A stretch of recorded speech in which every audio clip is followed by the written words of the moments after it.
বিশ্বকাপের শেষ ষোলোতে ৫ জুলাই রবিবার দিবাগত রাত ২টায় নরওয়ের মুখোমুখি হবে ৫ বারের বিশ্ব চ্যাম্পিয়ন ব্রাজিল। আর এই ম্যাচের আগে ব্রাজিলিয়ান তারকা নেইমারকে নিয়ে বড় সুখবর পেল সেলেসাও ভক্তরা।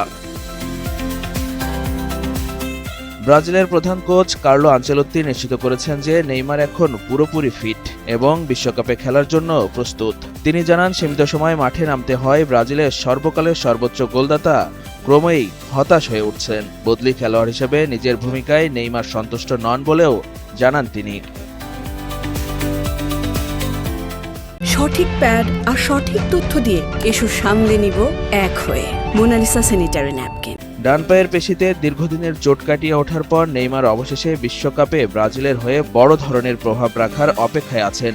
৩৪ বছর বয়সী এই ফরোয়ার্ড এখন পর্যন্ত টুর্নামেন্টে মাত্র একবারই মাঠে নেমেছেন। স্কটল্যান্ডের বিপক্ষে গ্রুপ পর্বের জয়ে বদলি হিসাবে শেষ ১৪ মিনিট খেলেছেন। ফলে এখন পর্যন্ত তার জন্য বিশ্বকাপটি বেশ হতাশাজনকই গেছে। এক সাক্ষাৎকারে আনচেলোত্তি বলেন, সবচেয়ে গুরুত্বপূর্ণ বিষয় হলো সে এখন খেলার জন্য প্রস্তুত। সে কতক্ষণ খেলবে সেটা কেউ জানে না। নিজের খেলার সময় এবং ম্যাচের গতি কিভাবে সামলাতে হয় সে সম্পর্কে তার যথেষ্ট অভিজ্ঞতা আছে। যখন আমি মনে করব দল তাকে প্রয়োজন, তখনই আমি তাকে মাঠে নামাবো।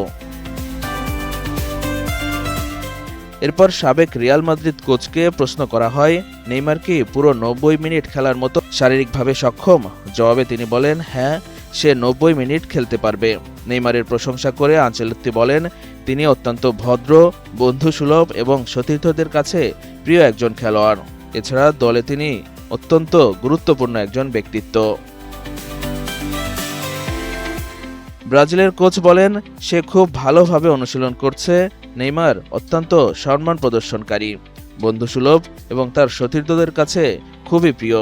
দলে সে গুরুত্বপূর্ণ একটি চরিত্র, কারণ তার অসাধারণ প্রতিভা রয়েছে এবং সে খুবই বিনয়ী মানুষ। আমি তাকে নিয়ে খুবই সন্তুষ্ট। আর অবশ্যই সে খেলতে চায় যেমনটা সে সবসময়ই চেয়েছে। সবশেষে আনচেলোত্তি বলেন, নেইমার সরাসরি কখনো বলে না যে তিনি খেলতে চান, তবে তার সেই ইচ্ছা স্পষ্টভাবেই বোঝা যায়।